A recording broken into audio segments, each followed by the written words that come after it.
Zinc plate ultraviolet radiation पे photo electric effect show कर रही है, लेकिन विजिबल लाइट पर शो नहीं हो रही। और क्यों नहीं हो रही शो? विजिबल लाइट की फ्रीक्वेंसी कम है। दूसरी बात जो आपने मुझे बतानी है कि अगर मैं अल्ट्रावायलेट की जगह एक्सरे यूज़ करूं, एक्सरे की फ्रीक्वेंसी अल्ट्रावायलेट से ज़्यादा है, सही है? एक्सरे की फ्रीक्वेंसी अल्ट्रावायलेट से ज़्यादा है, तो क्या एक्सरे जिंक प्लेट पर फोटो इलेक्ट्रिक एमिशन शो करेगी या नहीं करेगी? करेगी। गैमा यूज़ करें, करेगी, क्योंकि उसकी फ्रीक्वेंसी भी अल्ट्रावायलेट से ज़्यादा है। विजिबल क्यों शो नहीं कर रही? दूसरी बात, क्या विजिबल लाइट अगर जिंक प्लेट पर फोटो इलेक्ट्रिक एमिशन शो नहीं कर रही तो क्या किसी मेटल पर भी नहीं करवाएगी? ऐसा नहीं है। विजिबल लाइट अगर जिंक प्लेट पर फोटो इलेक्ट्रिक एमिशन शो नहीं कर रही तो वो ऐसा नहीं है कि किसी भी मेटल पर ना करवाए, वो सोडियम पे करवाती है, वो दूसरे मेटल्स पर करवाती है। इसका मतलब है कि हर मेटल की एक स्पेसिफिक फ्रीक्वेंसी है जिस पर वो फोटो इलेक्ट्रिक एमिशन शो करवाएगा। कौन? मेटल। हर मेटल की एक करेक्टरिस्टिक फ्रीक्वेंसी है जिस फ्रीक्वेंसी पर वो फोटो इलेक्ट्रिक एमिशन शो करेगा। समझ आ रही बात? और अगर आप उस फ्रीक्वेंसी से ज़्यादा फ्रीक्वेंसी की इलेक्ट्रोमैग्नेटिक रेडिएशन स्ट्राइक करवाएंगे तो फोटो इलेक्ट्रिक एमिशन होगा, और अगर इससे कम हुआ तो नहीं होगा। ये बात समझ आ गई? यहाँ तक का मसला तो नहीं है? अच्छा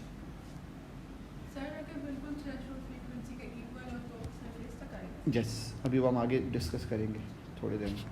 मुझे बताएं फोटो इलेक्ट्रिक इफेक्ट किसे कहते हैं? इलेक्ट्रॉन्स का एमिशन कहाँ से, कब?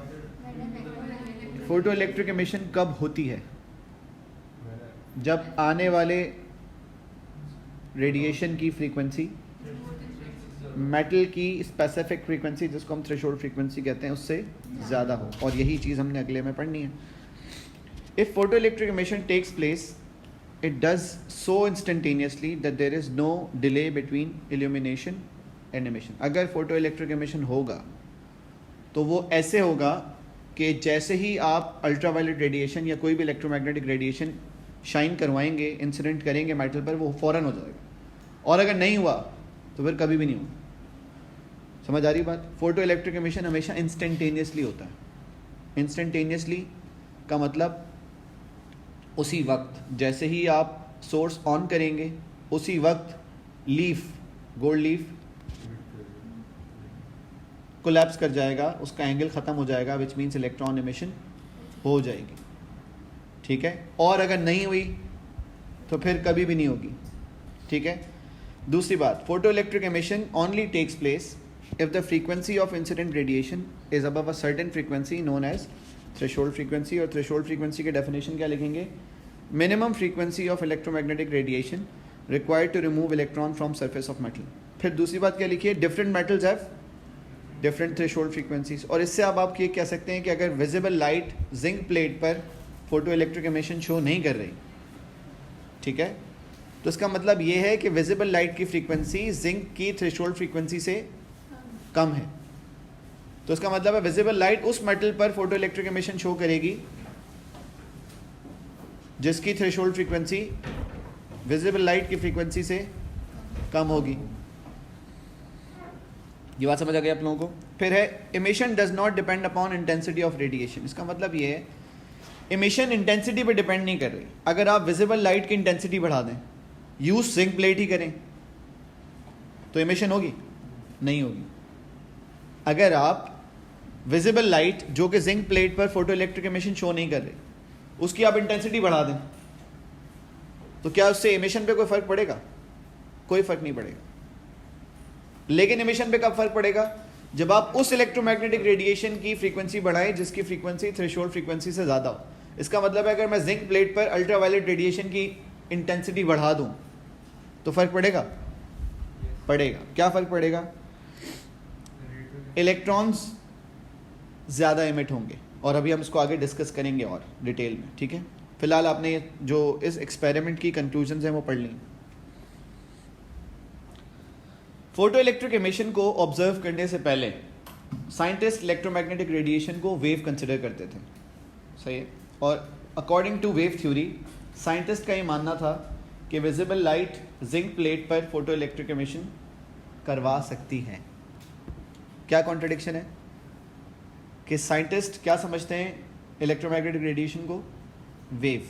और according to wave theory visible light zinc plate पर फोटो इलेक्ट्रिक एमिशन करा सकती है, सही है। लेकिन वो करा रही थी या नहीं करा रही थी? नहीं करा रही थी। अब वो क्यों समझते हैं कि वो विजिबल लाइट जिंक प्लेट पर फोटो इलेक्ट्रिक एमिशन करा सकती है? उसकी दो कॉन्ट्रडिक्शंस हैं, दो चीज़ें हैं जिसकी वजह से वो ये कह रहे हैं कि करा सकती है, लेकिन वो कराया नहीं, वो अलग बात है, हम आगे डिस्कस करेंगे। According to wave theory, when an electromagnetic wave interacts with an electron, the electron absorbs energy from it, and if it gets enough energy, the electron will escape. Wave theory ये कहती है कि अगर एक wave एक electron से interact करे तो इलेक्ट्रॉन वेव से क्या करता है? एनर्जी गेन करता है। और जब इलेक्ट्रॉन के पास इनफ एनर्जी हो जाती है तो इलेक्ट्रॉन क्या करता है? स्केप कर जाता है, सही है। इलेक्ट्रॉन क्या करता है? स्केप कर जाता है। विच मीन्स कि उनका कहना यह है कि अगर विजिबल लाइट जिंक प्लेट पर फोटो इलेक्ट्रिक एमिशन फौरन से नहीं करा रही थी तो कुछ देर बाद करा लेना चाहिए था। मतलब हो सकता है उसको उस टाइम में, उस लिमिटेड टाइम में इनफ एनर्जी ना मिली हो। तो उनका कहने का मतलब ये है कि विजिबल लाइट अगर फौरन से फोटो इलेक्ट्रिक एमिशन नहीं शो करवा रही है जिंक प्लेट पर, तो हो सकता है कुछ मिनट्स बाद, कुछ घंटों के बाद, कुछ दिनों के बाद ये काम हो जाए। लेकिन क्या ऐसा हुआ? ऐसा नहीं हुआ। वो सोचते थे कि ऐसा होगा, लेकिन एक्चुअली ऐसा नहीं हुआ।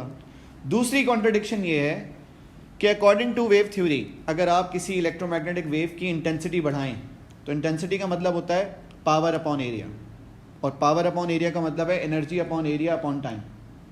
विच मीन्स अगर आप इंटेंसिटी बढ़ा रहे हैं तो आप energy upon area upon time बढ़ा रहे हैं, सही है। विच मीन्स वो ये कह रहे हैं कि अगर आप विजिबल लाइट की इंटेंसिटी बढ़ाएं तो उससे क्या बढ़ेगा? एनर्जी बढ़ेगी। और इंटेंसिटी आपने एएस में भी पढ़ा, it is proportional to A square F square. Intensity is directly proportional to amplitude square frequency square. ये हमने कहाँ पढ़ा था? एएस में पढ़ा था आप लोगों ने, ये लिखा हुआ भी है यहाँ पर। विच मीन्स अगर मैं इंटेंसिटी बढ़ाऊं तो फ्रीक्वेंसी बढ़ रही है नहीं बढ़ रही? बढ़ रही है। तो उनका ये मानना था कि अगर विजिबल लाइट कम इंटेंसिटी पर फोटो इलेक्ट्रिक एमिशन शो नहीं कर रही तो विजिबल लाइट की आप इंटेंसिटी बढ़ा दें, फोटो इलेक्ट्रिक एमिशन हो जाएगा। लेकिन इन दोनों चेंजेस से भी फोटो इलेक्ट्रिक एमिशन ऑब्जर्व नहीं हुआ। किसका? विजिबल लाइट का। किस पर? जिंक प्लेट पर। तो ये कॉन्ट्रडिक्शंस हैं या नहीं है? क्या दो कॉन्ट्रडिक्शंस हैं? एक तो ये कि लॉन्गर टाइम ऑफ एक्सपोजर, और दूसरा contradiction increase in intensity of any electromagnetic wave to cause photo electric emission on any metal surface.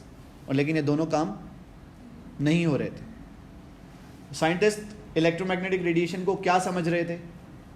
Wave, सही है। लेकिन wave theory photo electric emission को एक्सप्लेन नहीं कर पा रहे। और उसके दो कॉन्ट्रडिक्शंस अगर आपसे पूछें कि आप क्यों मानते हैं कि electromagnetic radiation wave nature show नहीं कर रही जब वो फोटो इलेक्ट्रिक एमिशन शो करवा रही है, तो आप ये दो कॉन्ट्रडिक्शंस जो है वो एक्सप्लेन करेंगे। एक तो है टाइम का और दूसरा है इंटेंसिटी का, और उसको एक्सप्लेन करना होगा आपने, ठीक है।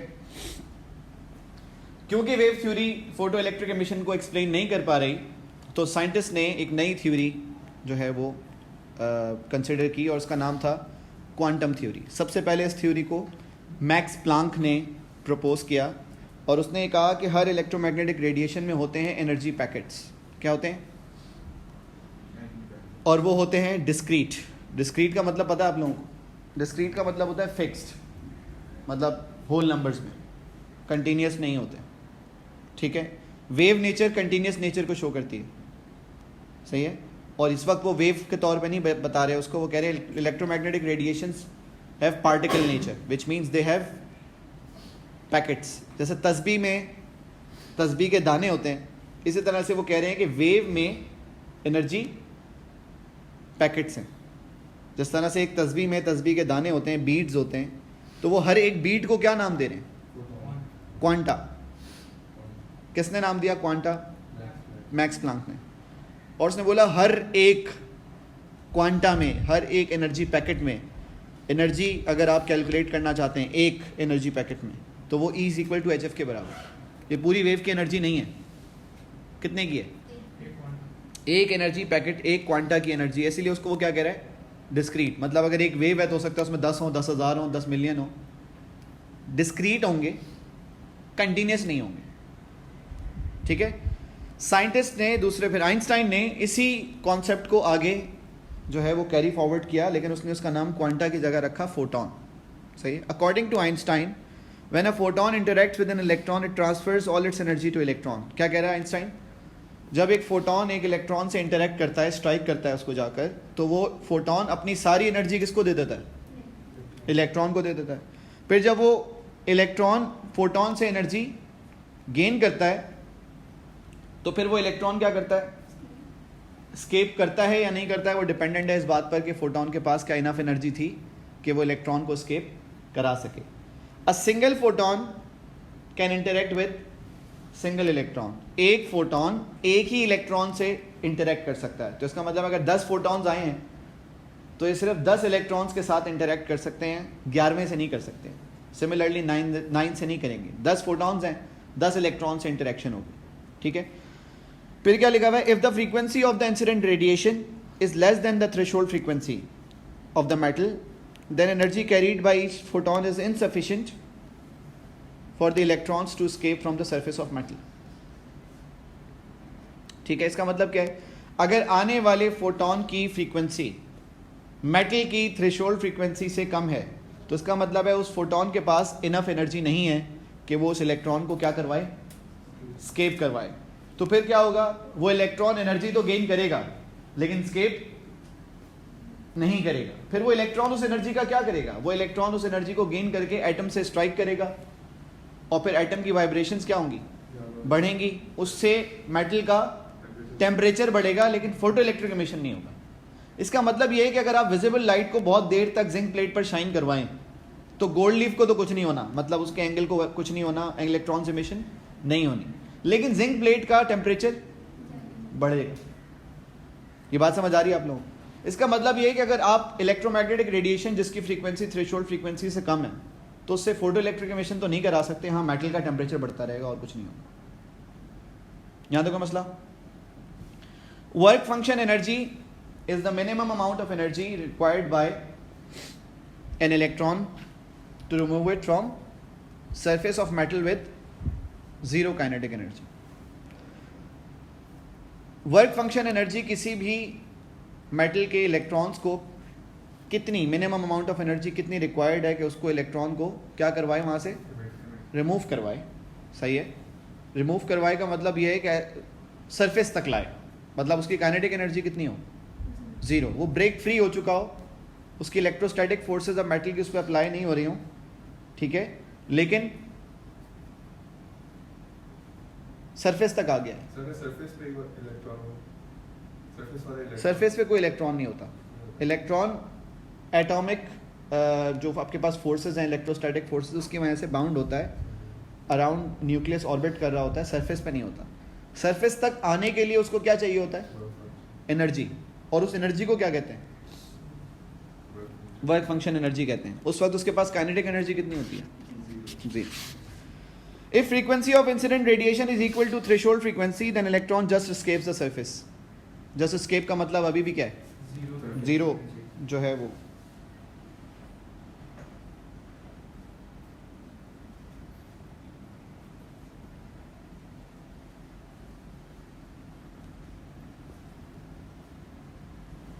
ठीक है।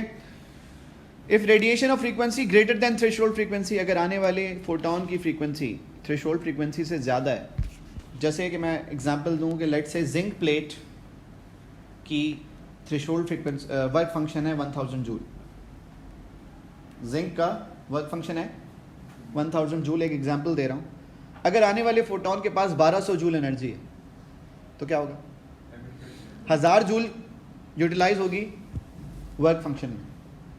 200 जूल का क्या होगा? वो काइनेटिक एनर्जी होगी इलेक्ट्रॉन की। सही है। अगर जिंक का वर्क फंक्शन 1000 जूल है और आने वाले फोटोन की एनर्जी 1000 जूल ही है तो क्या होगा? फिर काइनेटिक एनर्जी ज़ीरो होगी, फोटो इलेक्ट्रिक एमिशन होगा या नहीं होगा? होगा। इलेक्ट्रॉन कहाँ तक आएगा? सरफेस तक आएगा। अगर आने वाले फोटोन की एनर्जी 1000 जूल से कम है, 800 जूल्स है, तो क्या होगा? वो 800 जूल्स हीट एनर्जी में कन्वर्ट हो जाएगी। किसकी हीट एनर्जी में? मेटल की हीट एनर्जी, मतलब मेटल का टेम्परेचर बढ़ाने में इस्तेमाल हो जाएगी। ठीक है, तो ये देखें, ये क्या लिखा हुआ है? ये लिखा है 1200 इज इक्वल टू 1000 प्लस 200। 1200 क्या है? Photon energy. 1000 क्या है? 200 क्या है? समझ आ रही बात? अगर ये 1200 ना हो, ये 1000 हो, तो वर्क फंक्शन कितना होगा? 1000। और काइनेटिक एनर्जी कितनी होगी? लेकिन अगर ये 1200 ना हो, 800 हो, तो फिर ये इक्वेशन अप्लाई नहीं हो सकती, क्योंकि ये इक्वेशन अप्लाई कब होती है? जब फोटो इलेक्ट्रिक एमिशन हो। 800 जूल पर ये इक्वेशन अप्लाई नहीं होगी, हम इसके बारे में कोई बात ही नहीं करेंगे। ठीक है। अच्छा, अगर मैं अल्ट्रावायलेट की जगह यूज करूं एक्सरे, क्या यूज करें? एक्सरे। तो इसका मतलब क्या है? इसका मतलब है आपने 1200 को 1400 बना दिया, 1200 को 1400 बना दिया। समझ आ रही बात आपको? अगर आपने अल्ट्रावायलेट की जगह यूज किया एक्सरे, तो एक्सरे की फ्रीक्वेंसी ज़्यादा, फ्रीक्वेंसी ज़्यादा तो फोटोन एनर्जी ज़्यादा। लेट से पहले 1200 थी, तो अब कितनी हो गई? 1400। तो इससे वर्क फंक्शन को कोई फ़र्क पड़ रहा है? क्योंकि ये तो मेटल पे डिपेंडेंट है ना। जिंक जब तक चेंज नहीं करोगे तब तक ये तो 1000 ही रहेगा ना। तो ये 1400 is equal to 1000 plus 400, which means kinetic energy बढ़ जाएगी। तो इसका मतलब पता है क्या? इसका मतलब अगर आप फ्रीक्वेंसी बढ़ाएंगे तो इसका मतलब है आपने अल्ट्रावायलेट को क्या बना दिया? एक्सरे बना दिया। फ्रीक्वेंसी बढ़ाने का क्या मतलब है? अल्ट्रावायलेट हटा दी और आपने एक्सरे यूज कर ली। फ्रीक्वेंसी इसी तरह बढ़ सकती है ना। फ्रीक्वेंसी बढ़ाने के लिए आप क्या करते हैं? आप सोर्स चेंज कर देते हैं। अल्ट्रावायलेट थी तो क्या कर लिया आपने? एक्सरे यूज कर ली। जैसे ही आपने अल्ट्रावायलेट को हटाकर एक्सरे यूज की, तो हर फोटोन की एनर्जी 1200 से कितनी हो गई? 1400 हो गई। तो उससे इसको कोई फर्क पड़ रहा है? फोटो इलेक्ट्रिक एमिशन होगी, लेकिन हर एमिटेड इलेक्ट्रॉन की काइनेटिक एनर्जी ज़्यादा हो जाएगी। ये बात समझ आ रही है? तो यही चीज़ यहाँ लिखी है। फ्रीक्वेंसी बढ़ाने से क्या होता है? फ्रीक्वेंसी बढ़ाने से होता है कि number of electrons emitted by the surface पे कोई फर्क नहीं पड़ता, लेकिन हर एमिटेड इलेक्ट्रॉन की काइनेटिक एनर्जी इंक्रीज हो जाती है। सही है। लेकिन अगर मैं फ्रीक्वेंसी चेंज ना करूं, इंटेंसिटी चेंज कर दूं, तो इंटेंसिटी का मतलब होता है कि power upon area, energy upon area upon time. Intensity बढ़ाने का मतलब है मोर photons reaching the surface.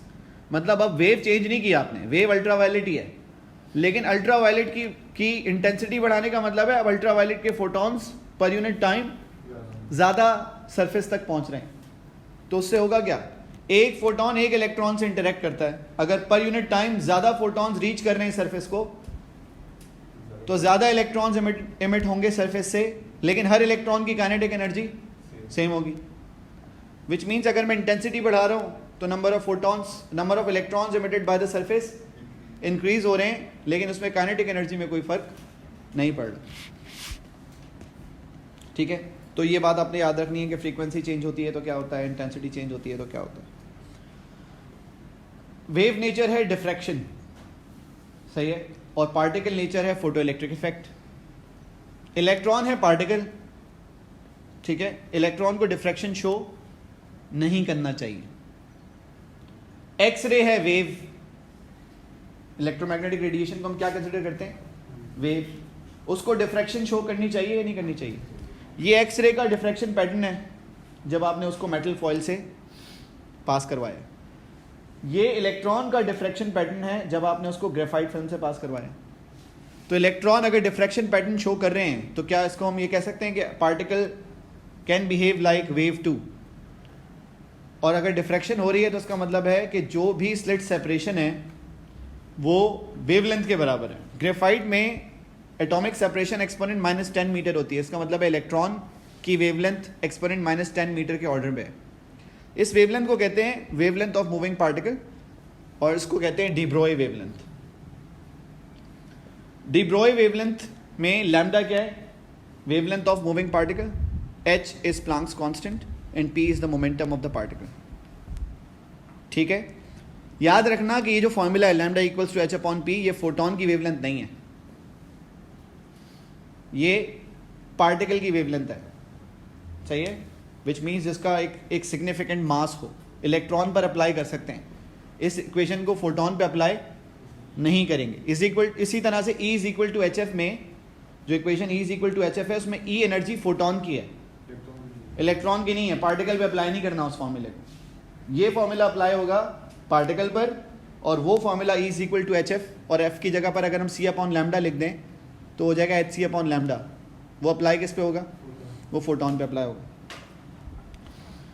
Spectrum दो तरह के होते हैं, कंटिन्यूस या फिर लाइन। ये कंटिन्यूस स्पेक्ट्रम विजिबल लाइट का स्पेक्ट्रम है आफ्टर डिस्पर्जन, सही है। और इसमें कितने कलर्स हैं?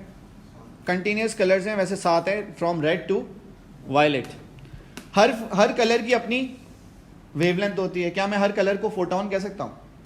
क्योंकि विजिबल लाइट इलेक्ट्रोमैग्नेटिक वेव है तो आप उसको फोटोन कह सकते हैं। हर कलर की अपनी वेवलेंथ है, सही है। इसका मतलब है हर कलर के फोटोन की अपनी एक एनर्जी है। अगर मैं इस विजिबल लाइट को किसी गैस पर इंसिडेंट करूं तो उस गैस के एटम्स इन फोटोन से एनर्जी गेन करेंगे या नहीं करेंगे? तो वो जो इलेक्ट्रॉन्स हैं उन एटम्स के, इलेक्ट्रॉन्स एनर्जी गेन करके क्या करेंगे? एक्साइट होंगे, मतलब अपने लो एनर्जी लेवल से कहाँ जाएंगे? तो क्या हर मेटल का इलेक्ट्रॉन किसी भी फोटोन को एब्जॉर्ब कर लेता है या स्पेसिफिक फोटोन को एब्जॉर्ब करता है? स्पेसिफिक फोटोन को एब्जॉर्ब करने से आपको क्या पता चल रहा है? कि हर एटम के इलेक्ट्रॉन्स की एक स्पेसिफिक एनर्जी वैल्यू है, सही है। स्पेसिफिक का मतलब डिस्क्रीट। जब तक उस इलेक्ट्रॉन को उस एनर्जी डिफरेंस के बराबर का फोटोन नहीं मिलता, इलेक्ट्रॉन एक्साइट नहीं होगा, सही है। और उसकी कैलकुलेशन के लिए आप क्या करेंगे? अब जैसे आप यहां पर देखें कि इलेक्ट्रॉन एक्साइट हुआ है फ्रॉम -13.6 टू -3.4, तो अगर मैं इन दोनों वैल्यूज का डिफरेंस ले लूं तो मुझे मिल जाएगा E। क्या मिल जाएगा? और अगर मुझे E मिल गया है तो मुझे लैम्डा मिल सकता है, वेवलेंथ। लैम्डा होता है HC अपॉन E, और लैम्डा बताएगा कि ये जो फोटोन इसने एब्जॉर्ब किया उसकी वेवलेंथ क्या थी। और सिमिलरली आप फ्रीक्वेंसी भी बता सकते हैं अगर आपको वेवलेंथ मिल जाती। तो हर दफ़ा एक स्पेसिफिक एनर्जी लेवल को चेंज करने के लिए इलेक्ट्रॉन एक स्पेसिफिक वैल्यू का फोटोन ही एब्जॉर्ब करता है, जिसको आप कहते हैं कि ये एविडेंस है कि इलेक्ट्रॉन एनर्जी लेवल्स किसी भी एटम में क्या होते हैं? डिस्क्रीट होते हैं, कंटिन्यूस नहीं होते। कंटिन्यूस होते तो कभी भी कोई भी इलेक्ट्रॉन कोई भी फोटोन एब्जॉर्ब करके एनर्जी चेंजेस को शो कर रहा होता। फिर जैसे ही आप लाइट बंद करते हैं, सोर्स बंद करते हैं, तो वो इलेक्ट्रॉन जो एक्साइटेड है वो क्या करेगा? वो डी एक्साइट होगा, और जब वो डी एक्साइट होगा तो उसी फोटोन को रिलीज करेगा जो फोटोन उसने एब्जॉर्ब किया था, विच मीन्स जो कलर गायब हुआ था आपके स्पेक्ट्रम में से, वही कलर आपको दोबारा शो हो रहा होगा जो आपको पार्ट सी में नज़र आ रहा है। ये है एब्जॉर्प्शन लाइन स्पेक्ट्रा। ये वो तब शो करता है जब इलेक्ट्रॉन एक्साइट हो, मतलब एनर्जी गेन करे और हाई एनर्जी लेवल पर चला जाए। जैसे ही आप सोर्स बंद करेंगे तो इमिशन लाइन स्पेक्ट्रा फॉर्म होगा, विच मीन्स वो इलेक्ट्रॉन्स जो हाई एनर्जी लेवल पर थे अब वो लो एनर्जी लेवल पर आकर उन्हीं फोटॉन्स को रिलीज करेंगे जो फोटॉन्स उन्होंने एक्साइटेशन के लिए एब्जॉर्ब किए थे, ठीक है। फिर एनर्जी ट्रांजिशंस, जैसे यहाँ पर 4 लाइंस बनी हुई हैं E1 से लेकर E4 तक, तो कितनी ट्रांजिशंस पॉसिबल हैं? देखिए हर एरो से बताया हुआ है 6 ट्रांजिशंस पॉसिबल हैं। E4 टू E3, सही है, E4 to E2, E4 to E1, E3 to E2, E3 to E1 और E2 to E1। E4 to E3 सबसे कम एनर्जी डिफरेंस है, इसलिए सबसे कम फ्रीक्वेंसी और सबसे ज़्यादा वेवलेंथ का फोटोन रिलीज होगा। E4 टू E1 सबसे ज़्यादा एनर्जी डिफरेंस है तो सबसे ज़्यादा फ्रीक्वेंसी और सबसे कम वेवलेंथ का फोटोन रिलीज होगा अगर ट्रांजिशन E4 टू E1 होती है तो, ठीक है। गैसेस में एटम्स दूर दूर होते हैं इसलिए उनके एनर्जी लेवल्स होते हैं। सॉलिड्स में इलेक्ट्रॉन्स, एटम्स बहुत करीब करीब होते हैं इसलिए उनके एनर्जी लेवल्स की जगह एनर्जी रेंजेस होती हैं। उन एनर्जी रेंजेस को हम कहते हैं बैंड्स, एनर्जी बैंड्स, ठीक है। और वो 3 होते हैं सब्सटेंसेस में, valence band, forbidden band, conduction band. Conduction band उस एनर्जी रेंज को कहते हैं जो ऐसे इलेक्ट्रॉन्स के पास होती है जो पूरे सब्सटेंस में ट्रैवल कर सकते होते हैं, अपने एटम तक रिस्ट्रिक्टेड नहीं होते। वैलेंस बैंड उस बैंड को कह रहे हैं जो ऐसे इलेक्ट्रॉन्स के पास है जो सिर्फ अपने अपने एटम्स तक रिस्ट्रिक्टेड रहेंगे, सही है। एक एटम का इलेक्ट्रॉन दूसरे इलेक्ट्रॉन से दूसरे एटम से इंटरेक्ट नहीं कर सकता, ये वो इलेक्ट्रॉन है जिसकी एनर्जी वैलेंस बैंड की एनर्जी में है। फॉरबिडन बैंड का मतलब ये वो एनर्जी वैल्यूज़ हैं जो उस सब्सटेंस में किसी इलेक्ट्रॉन के पास नहीं एग्जिस्ट करती।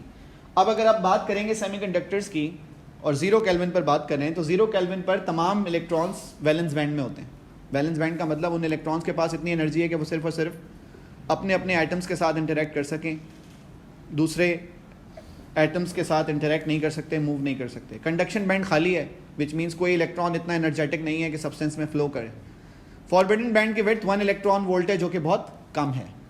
जैसे ही आप टेम्परेचर बढ़ाएंगे इलेक्ट्रॉन्स की एनर्जी बढ़ेगी, तो वो इलेक्ट्रॉन जो वैलेंस बैंड में है एनर्जी गेन करके कहाँ मूव करेंगे, और जैसे ही एक इलेक्ट्रॉन वैलेंस बैंड से कंडक्शन बैंड में जाएगा तो कंडक्शन बैंड में पहुंचने के बाद वैलेंस बैंड में उसकी जगह पर क्रिएट हो जाएगा होल।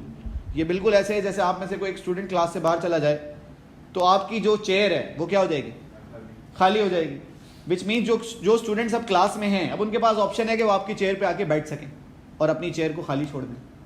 तो जैसे जैसे इलेक्ट्रॉन वैलेंस बैंड से कंडक्शन बैंड में मूव करते हैं, वैलेंस बैंड में वैकेंसीज क्रिएट हो जाती हैं, उनको हम होल्स कहते हैं और उनको हम पॉजिटिव चार्ज कंसिडर करते हैं, क्योंकि ये वैकेंसीज उन इलेक्ट्रॉन्स को जो वैलेंस बैंड में हैं ऑप्शन प्रोवाइड करती हैं कि वो इनसाइड द वैलेंस बैंड अब मूव कर सकें। तो जैसे जैसे कंडक्शन बैंड बढ़ता जाता है वैलेंस बैंड खाली होता जाता है। खाली होने का मतलब है होल्स क्रिएट हो जाते हैं। होल्स का मतलब है positive charge carriers, which means आप टेम्परेचर बढ़ाएंगे कंडक्शन बढ़ेगी, क्योंकि more number of electrons are becoming part of conduction band.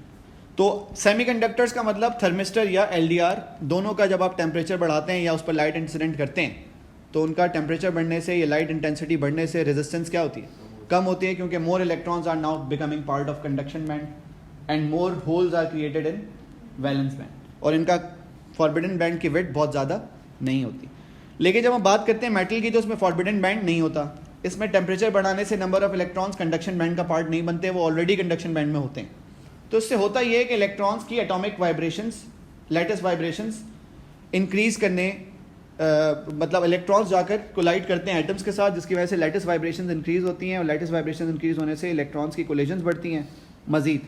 ठीक है, इलेक्ट्रॉन्स की मूवमेंट की जगह रिस्ट्रिक्टेड होती है और फिर रेजिस्टेंस बढ़ती है। तो इसलिए आप कहते हैं कॉपर वायर टेम्परेचर बढ़ाओगे रेजिस्टेंस बढ़ेगी, टंगस्टन टेम्परेचर बढ़ाओगे रेजिस्टेंस बढ़ेगी। मेटल्स में टेम्परेचर बढ़ाने से रेजिस्टेंस बढ़ती है क्योंकि इनके नंबर ऑफ फ्री इलेक्ट्रॉन्स पे कोई फर्क नहीं पड़ रहा होता, number of conduction band electrons पे कोई फर्क नहीं पड़ रहा होता, और इनमें फॉरबिडन बैंड नहीं होता।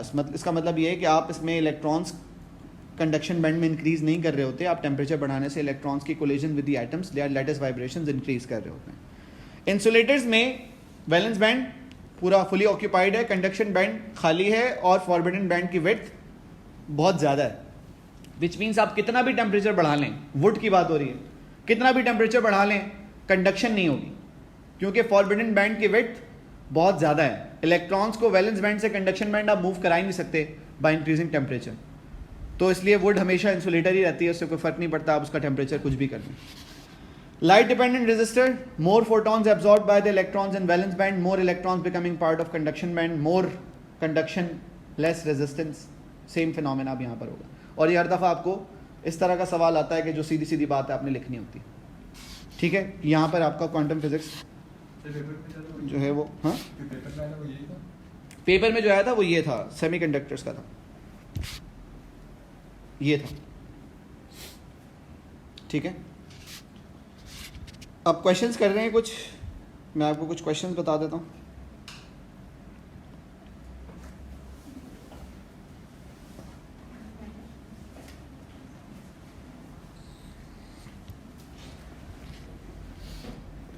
सवाल पढ़ते जाएं और सवाल पढ़ने के साथ साथ आप देखेंगे आपको क्या उसका जवाब समझ आ रहा है। ठीक है, ये क्वेश्चंस बुक कौन सी बुक 3 में, बुक 3 में क्वांटम फिजिक्स के क्वेश्चंस हैं, तकरीबन 30 क्वेश्चंस उस बुक में हैं। ठीक है, और उसके बाद फिर आप लोग खुद से भी मैंने भी कुछ क्वेश्चंस कराए थे और उसके अलावा ईयरली पास पेपर्स में से भी आप कर सकते हैं, लेकिन हर दफ़ा आप देखेंगे इसकी स्टोरी तकरीबन सेम है।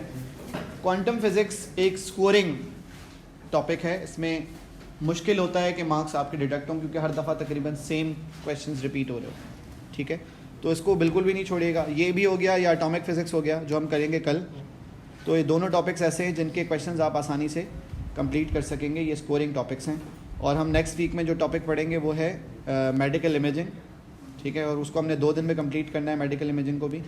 तो इंशाल्लाह नेक्स्ट वीक हम मेडिकल इमेजिंग कंप्लीट करेंगे, और मेडिकल इमेजिंग के साथ टेली कम्युनिकेशन, ये 2। कल हम कर रहे हैं एटॉमिक फ़िज़िक्स, कल और परसों एटॉमिक फ़िज़िक्स होगा विद क्वेश्चंस, और मंडे से लेकर थर्सडे तक नेक्स्ट वीक में हमने करना है मेडिकल इमेजिंग और टेली कम्युनिकेशन, ठीक है। फिर उसके बाद आप लोगों का क्या एग्ज़ाम की क्या डेट है, कोई पहला एग्ज़ाम आप लोगों का? तो आप लोग उसके बाद ब्रेक पे जाएंगे मेरे ख्याल में। 5 या 6 तक आपके एग्ज़ाम्स हैं, फिर 5 दिन का गैप है ना। उन 5 दिन के गैप में रोज़ आपकी क्लास होगी। उस क्लास में हम पुराने जो टॉपिक्स बचेंगे, जिसमें मैग्नेटिज्म का रिवीजन हम कर चुके तमाम। जी बेटा, ऑनलाइन क्लासेस नहीं हो रही, ठीक है, आपने आना होगा, इतना ज़्यादा आराम तलब ना हो। ज़रूरत नहीं है उस घंटे की, तो घर बैठे, इंपॉर्टेंस देखें ना, क्या प्रायोरिटीज़ क्या हैं, ठीक है। तो डी ब्रोई वेवलेंथ, उसकी इक्वेशन, उसमें जो सिंबल्स आप यूज़ कर रहे हैं वो आपने बताने। फिर एक फॉर्मूला है लैम्डा इक्वल्स टू h/2me, ये किसके लिए आप डिराइव कर रहे हैं? इलेक्ट्रॉन के लिए। इलेक्ट्रॉन पार्टिकल है, काइनेटिक एनर्जी क्या होगी इलेक्ट्रॉन की? Half mv²। काइनेटिक एनर्जी का ये वाला एक्सप्रेशन पढ़ा आपने, p²/2m। इसमें p क्या है? मोमेंटम है। p²/2m is also equal to kinetic energy, और आप इसको प्रूव कर भी सकते हैं। देखें, p²/2m को जब आप सिंप्लीफाई करेंगे तो क्या बनेगा? Half mv²। तो मैं कह सकता हूँ E is equal to p²/2m, p² is equal to 2me, p को सब्जेक्ट बनाएं तो वो हो जाएगा √2me। लैम्डा होता है h/p, तो p की जगह क्या लिख दिया? √2me। ये आपने डिराइव करना था, और ये इस तरह डिराइव होगा, सही है। फिर उसने आपसे पूछा calculate the potential difference through which an electron initially at rest must be accelerated so that de Broglie wavelength is equal to 0.4 nanometre.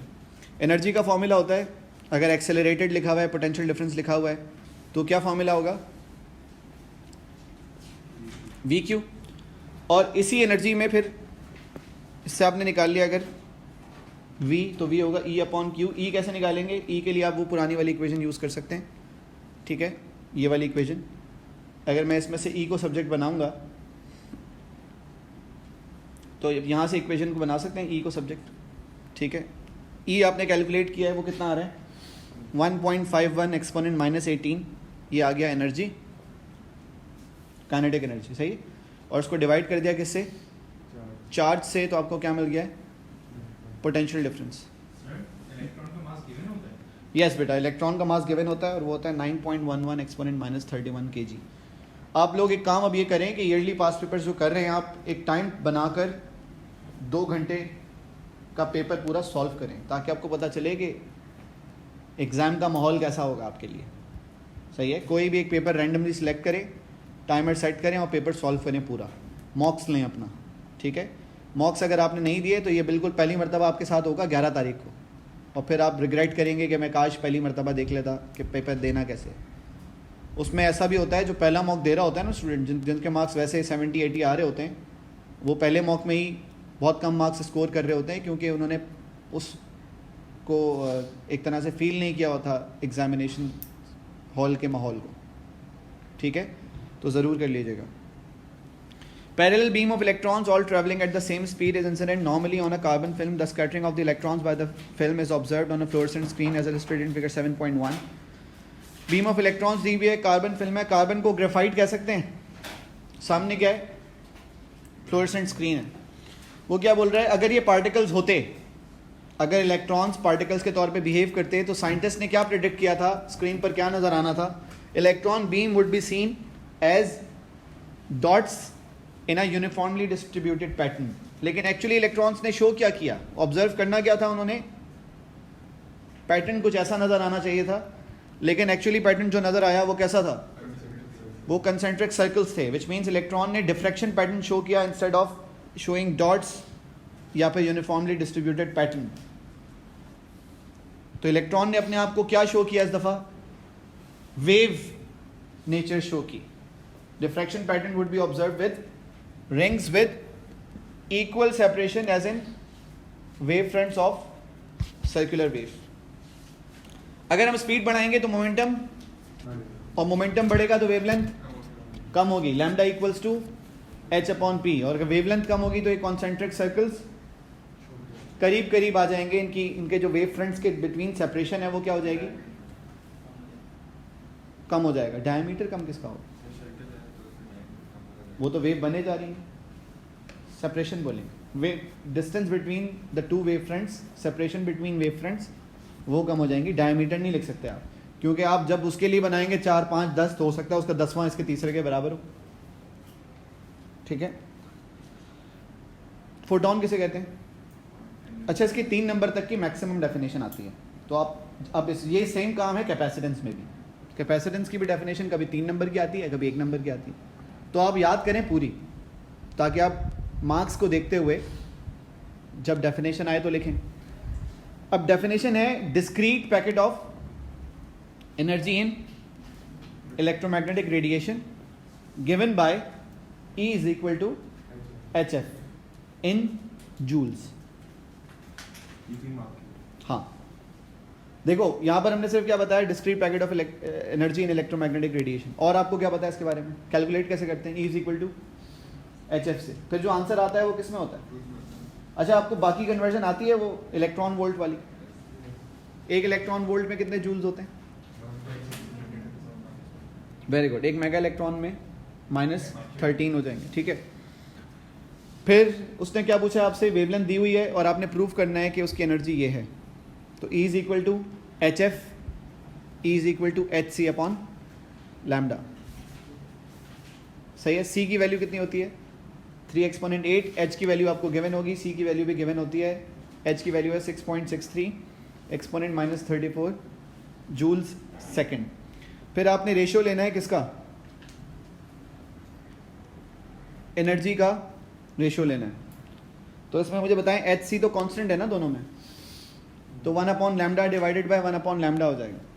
लेकिन क्योंकि डिनोमिनेटर में है तो फिर वो जब आप फ्रैक्शन को रेसिप्रोकेट करेंगे तो 350 अपॉन 700 हो जाएगा, जो कि पहले 700 अपॉन 350 था। तो इसका आंसर क्या आ रहा है? 350 upon 700 1 upon 2।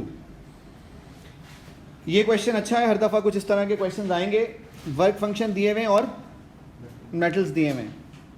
Work function energy से ज़्यादा अगर इंसिडेंट फोटोन की एनर्जी हो तो फोटो इलेक्ट्रिक एमिशन होता है, वरना नहीं होता। HC अपॉन लैम्डा में लैम्डा डिनोमिनेटर है, न्यूमरेटर है, तो HC से HC कैंसिल हो जाएगा। रेशियो होगा 1 upon lambda divided by 1 upon lambda. 1 upon lambda divided by 1 upon lambda, तो दोनों रेसिप्रोकेट होंगे ना, ऊपर वाला लैम्डा नीचे चला जाएगा, नीचे वाला लैम्डा ऊपर आ जाएगा। ये क्या लिखा हुआ है? 350, और फिर ये क्या लिखा हुआ है? 700। दोनों में से ज़्यादा एनर्जी किसके पास है? 350 वाले के पास। वेवलेंथ ज़्यादा, एनर्जी कम, नैनोमीटर लिखा है ना। वेवलेंथ ज़्यादा, एनर्जी कम, वेवलेंथ कम, एनर्जी ज़्यादा। 700 वाले की एनर्जी निकालें या 350 वाले की एनर्जी निकालें, किसी भी एक की। सही है। अगर मैं 350 वाले की एनर्जी निकाल ली, कितनी आ रही है? कितनी आ रही है? ठीक है।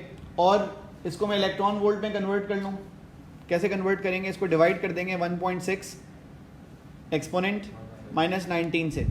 कितना आंसर आ रहा है? 3.55। 700 वाले के लिए पूरी कैलकुलेशन करने की ज़रूरत है?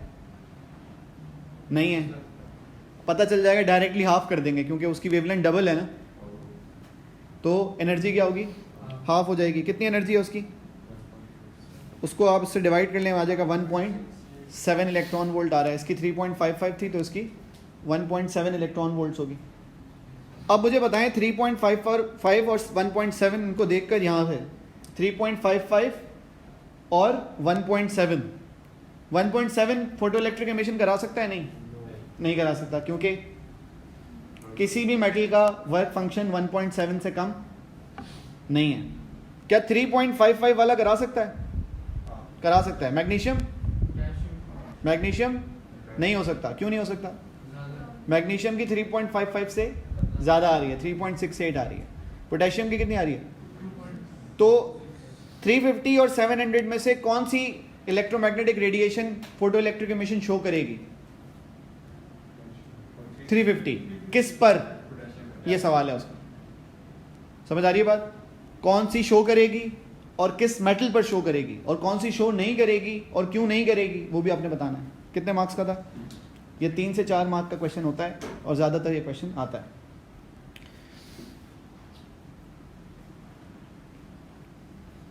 अब देखें ये वाला क्वेश्चन भी बार बार आएगा। क्या?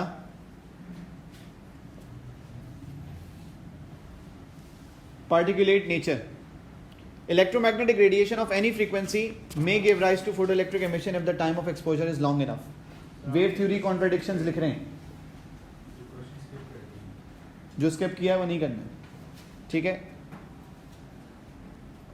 वेव थ्योरी कॉन्ट्रडिक्शंस क्या थी? वो कह रहे थे कि विजिबल लाइट भी जिंक प्लेट पर फोटो इलेक्ट्रिक एमिशन करा सकती है, अगर इंस्टेंटेनियसली नहीं करा रही तो देर में करा देगी। और दूसरी बात क्या था? अगर उस इंटेंसिटी पे नहीं करा रही तो ज़्यादा इंटेंसिटी पे करा देगी। लेकिन ये दोनों चीज़ें wave photo electric emission show नहीं करवा रही थी, तो इससे हमें क्या पता चला कि वेव थ्योरी इलेक्ट्रोमैग्नेटिक रेडिएशंस को एक्सप्लेन नहीं कर पा रही, और इस वक्त electromagnetic radiation as a wave नहीं एज अ पार्टिकल बिहेव कर रही हैं। उसकी वजह से हमने उसको क्वांटम थ्योरी के थ्रू एक्सप्लेन किया कि फोटॉन्स होते हैं, डिस्क्रीट पैकेट्स होते हैं, एक फोटॉन एक इलेक्ट्रॉन से इंटरेक्ट करता है, सही है। और अगर आने वाले फोटॉन के पास वर्क फंक्शन एनर्जी से कम एनर्जी हुई तो फिर फोटो इलेक्ट्रिक एमिशन नहीं होगी, बराबर हुई तो काइनेटिक एनर्जी ऑफ इलेक्ट्रॉन जो after photo electric emission release हुआ है वो उसकी ज़ीरो होगी, और अगर ज़्यादा हुई फोटॉन एनर्जी तो फिर इमिटेड काइनेटिक फोटो इलेक्ट्रॉन के पास extra energy in the form of kinetic energy आपको नज़र आ रही हो। उसने पूछा आपसे कि एच वाले दो रिलेशंस बता दें, एक E = HF है और एक लैम्डा = H/P है। दोनों को बताना है कि उसमें कौन कौन सी चीज़ें क्या क्या रिप्रेजेंट कर रही हैं। किस में? एक ही बात है बेटा, उसमें आप फिर F की जगह पर फ्रीक्वेंसी लिख रहे हैं, वहाँ पर लैम्डा की जगह वेवलेंथ ऑफ, हाँ इसमें क्या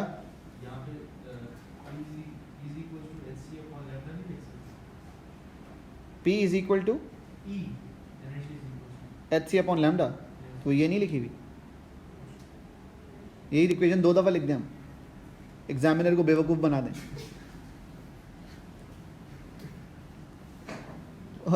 ये वो जो इक्वेशन है वो यही तो है, Hc/λ ही तो है। F की जगह पर C/λ लिखोगे वही सेम इक्वेशन ट्रांसफॉर्म हो जाएगी।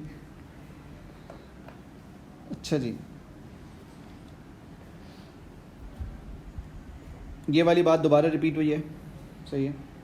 और ये क्वेश्चन भी फिर से वही रिपीट हो गया है। वेवलेंथ दी हुई है, काइनेटिक एनर्जी दी हुई है, सही है। इसमें मैं आपको ये तो नहीं इतना ज़्यादा एक्सप्लेन करने का, मैं कोई ग्राफ वाला एक क्वेश्चन आपको दिखाता हूँ।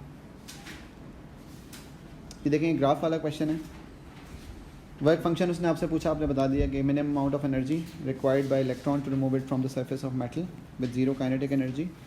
फिर उसने आपसे पूछा है कि use the gradient of the graph to determine the value for the Planck constant. तो इस ग्राफ का ग्रेडियंट क्या होगा? E/F।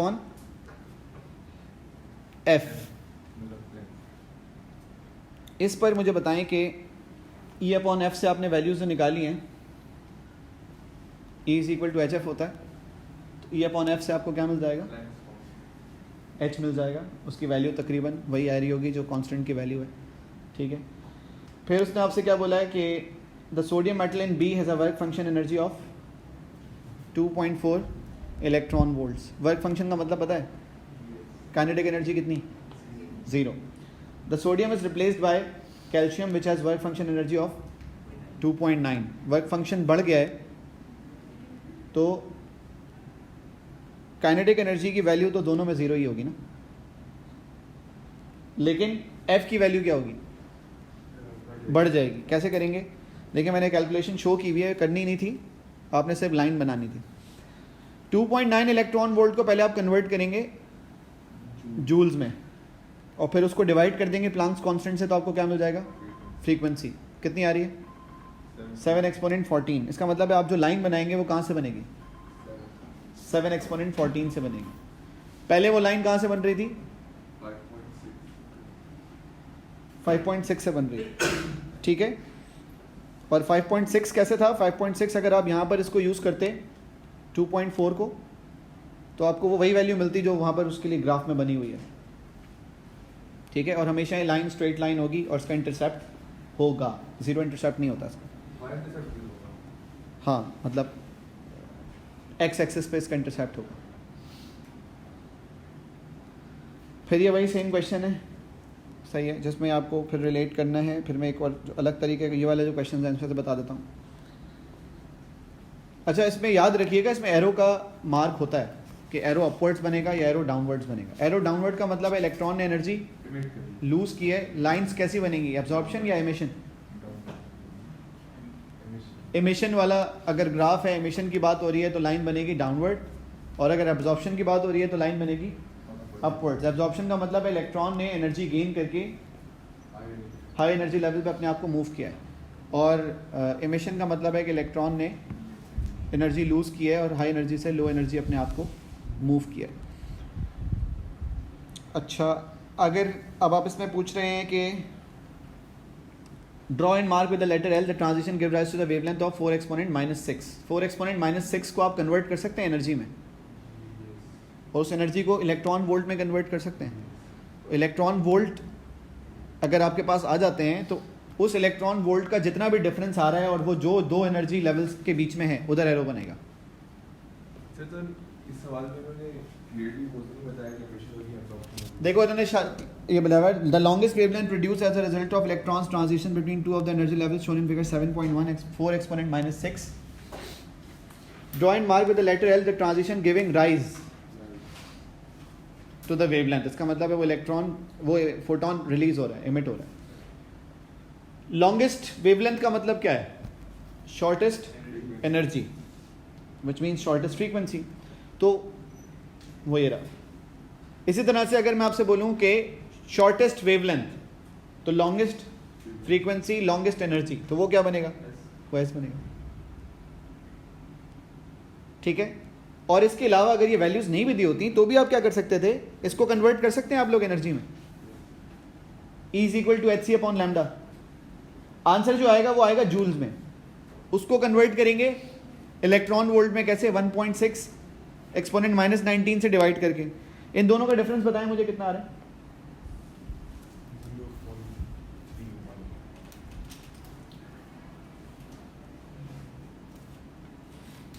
0.54 और 0.85 0.31 हो गया। आपका आंसर इसका 0.31 ही आएगा। अगर ये shortest energy, shortest frequency, longest wavelength के लिए सॉल्व किया आपने, यही आंसर आएगा। करके देख लें, करें ज़रा जल्दी से इसको ताकि आप लोगों को समझ आ जाए। 4 एक्सपोनेंट -6 को यूज़ करें, E is equal to hc upon lambda में। एनर्जी कितनी आ रही है सब एक दूसरे शेयर कर लें। h की वैल्यू होती है 6.63 एक्सपोनेंट -34, c होता है 3 एक्सपोनेंट 8। कितनी एनर्जी आ गई?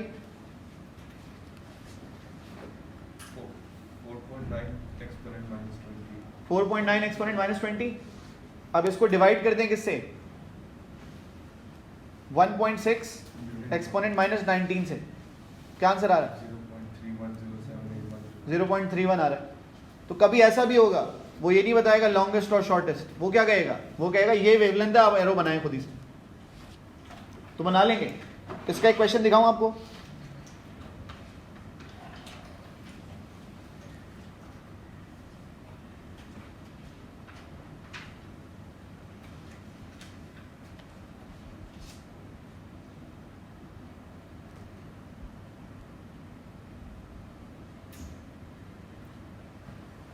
देखें, ये बनवाई है ना लाइंस यहाँ पर। एक और भी क्वेश्चन था, मैं तो ढूंढ रहा हूँ, मिल जाएगा। ये देखें, ये रेंज दी हुई है 3.66 और 1.83। तो पूछ रहा है कि कहाँ कहाँ पॉसिबल है और कहाँ कहाँ नहीं है। इसी में से पूछा है, इसी क्वेश्चन के आगे पूछा है, ठीक है। तो आप क्या करेंगे? आप भी डिफरेंसेस लेंगे और आप चेक करेंगे कौन कौन से एनर्जी वैल्यूज के लिए ट्रांजिशंस पॉसिबल है और कौन के लिए ट्रांजिशंस पॉसिबल नहीं है। क्योंकि आपको पता है कि इलेक्ट्रॉन के लिए सिर्फ एनर्जी होना काफ़ी नहीं है, स्पेसिफिक एनर्जी होगी, सेम एनर्जी का फोटोन होगा जो डिफरेंस बिटवीन एनर्जी लेवल्स के बराबर हो तो इलेक्ट्रॉन ट्रांजिशन शो करेगा, वरना नहीं करेगा। ज़्यादा होगी तो भी नहीं करेगा, और अगर कम होगी तो भी नहीं करेगा। स्पेसिफिक एनर्जी डिफरेंस के बराबर अगर फोटोन है तो वो तो एब्जॉर्ब करेगा, वरना नहीं करेगा। ठीक है, आज की क्लास में इसको उतना ही रखते हैं। जी बेटा।